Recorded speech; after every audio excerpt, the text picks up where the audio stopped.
Assalamualaikum warahmatullahi wabarakatuh. Perkenalkan, nama saya Mutiara Fitri Arfiana, NIM 2020 12037 dari kelas Akuntansi 3A. Di sini saya akan mempresentasikan tentang komunikasi lisan.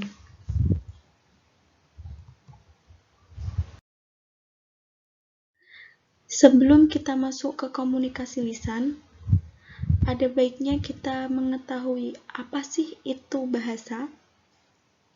Bahasa adalah sistem simbol yang paling banyak digunakan di dalam komunikasi antar manusia sehari-hari.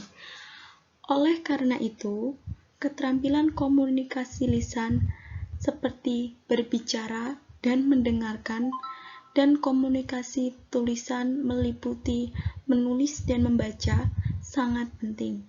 Keempat kegiatan komunikasi tersebut membutuhkan keterampilan tertentu yang tidak semua orang bisa melakukannya. Pokok bahasan ini mempelajari berbagai prinsip, teori, permasalahan, faktor-faktor penentu, dan kiat-kiat tertentu tentang keempat keterampilan dasar komunikasi tersebut. Komunikasi lisan, tulisan. Yang pertama, manusia lebih banyak melakukan komunikasi lisan, berbicara dan mendengarkan dibandingkan komunikasi tulisan, meliputi menulis dan membaca.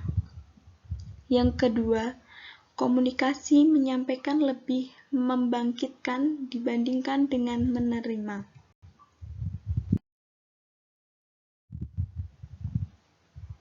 Dan dapat dilihat dari diagram lingkaran tersebut bahwa lebih banyak orang mendengarkan daripada menulis.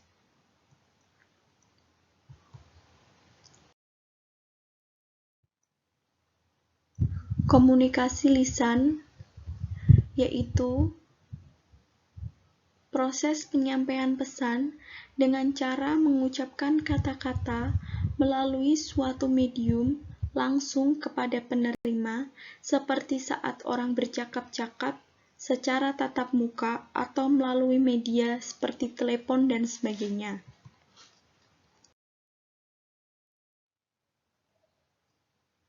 Komunikasi lisan dalam komunikasi lisan antar manusia meliputi 3 hal. Yang pertama, merupakan keterampilan berkomunikasi yang pertama kali dipelajari oleh manusia.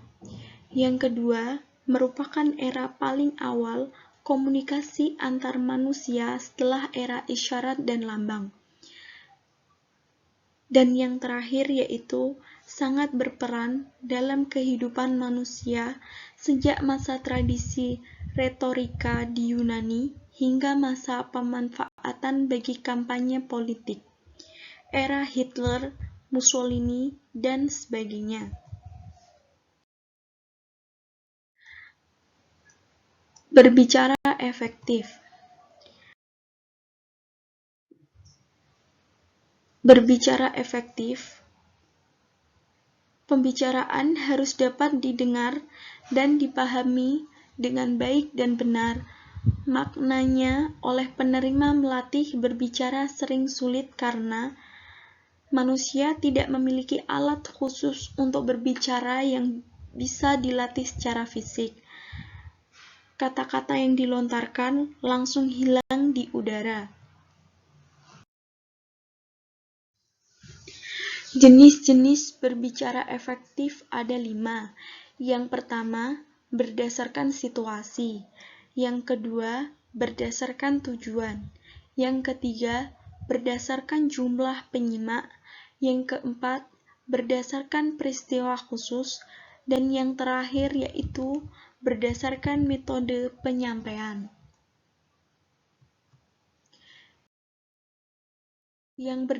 Yang pertama yaitu berdasarkan situasi. Meliputi 2 hal. Yang pertama yaitu berbicara informal, meliputi seperti tukar pengalaman, percakapan, menyampaikan berita, menyampaikan pengumuman, bertelepon, dan sebagainya. Dan yang kedua yaitu berbicara formal, meliputi perencanaan dan penilaian, ceramah, interview, prosedur parlementer, dan bercerita. Yang kedua yaitu berdasarkan tujuan. Ada 4 hal, yaitu yang pertama berbicara menghibur, yang kedua menginformasikan, yang ketiga menstimulasi, yang keempat meyakinkan, dan yang kelima yaitu menggerakkan. Selanjutnya berdasarkan jumlah penyimak, meliputi seperti berbicara antar pribadi atau 4 mata, berbicara dalam kelompok kecil, dan berbicara dalam kelompok besar atau massa.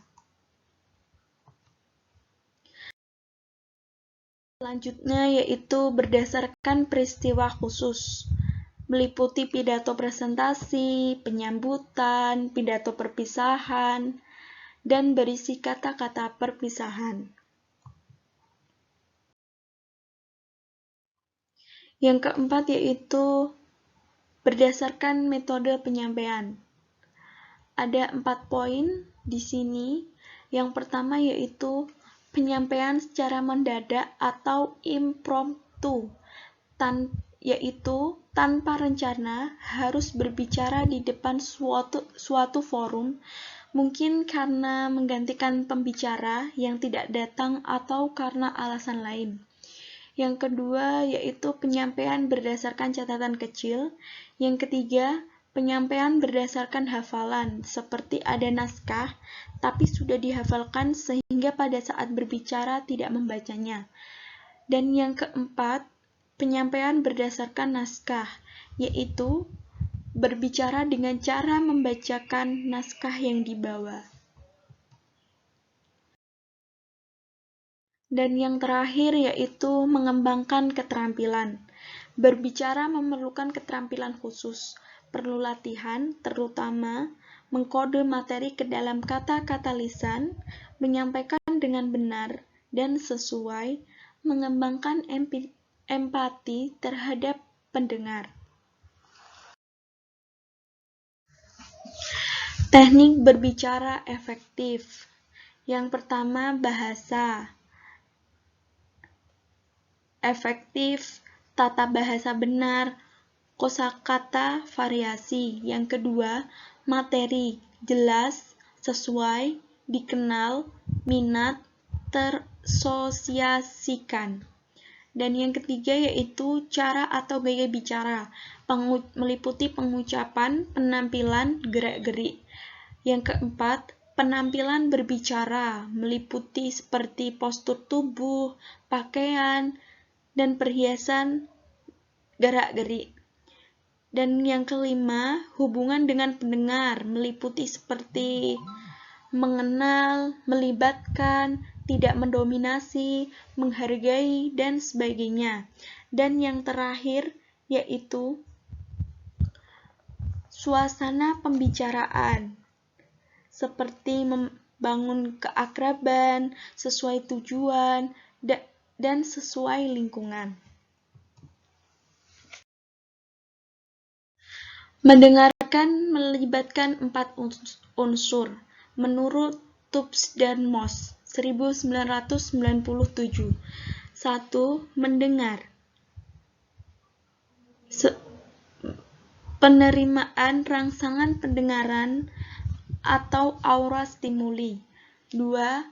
Perhatian, seperti memperhatikan rangsangan tertentu dan mengabaikan rangsangan lainnya.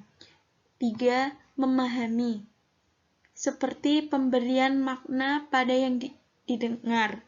Yang keempat, mengingat, menyimpan informasi untuk diperoleh kembali. Jenis-jenis mendengarkan, menurut Tubbs dan Moss, 1997.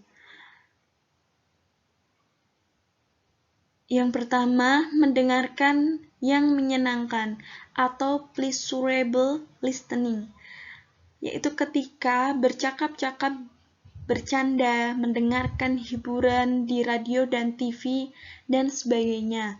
Yang kedua yaitu mendengarkan secara diskriminatif, fokus mencari informasi-informasi tertentu, misalnya saat kuliah. Yang ketiga, mendengarkan secara kritis, yaitu sambil aktif menelisik, mengevaluasi, mencari benar salahnya, kekuatan kelemahannya, misalnya dalam sidang pengadilan. Yang keempat, mendengarkan dengan empati, yaitu mendengarkan yang tersirat, ikut merasakan emosi pembicara, seperti saat mendengarkan keluh kesah teman. Hambatan mendengarkan. Yang pertama, sibuk dengan diri sendiri, yaitu sibuk hal lain yang tidak berhubungan, seperti memainkan rambut, menggambar, dan sebagainya. Selanjutnya yaitu sibuk dengan urusan eksternal, yaitu memikirkan yang tidak ada di tempat mendengarkan, seperti halnya melamun. Yang ketiga yaitu mempertajam atau sharpening, hanya memperhatikan hal-hal tertentu. Yang ketiga, asimilasi, yaitu merekonstruksi yang didengar sesuai sikap, prasangka, kebutuhan, dan nilai-nilai sendiri. Yang kelima, faktor kawan atau lawan, yaitu mendistorsi pesan karena sikap kepada pembicara. Dan yang terakhir yaitu mendengar yang diharapkan, mengasosiasikan yang didengar dengan sikap yang sudah terbentuk. Efektifan mendengarkan. Yang pertama, mendengarkan partisipatif dan pasif. Kedua, mendengarkan secara empatik dan objektif. Ketiga, mendengarkan secara empatik dan objektif. Keempat, mendengarkan secara dangkal dan secara dalam.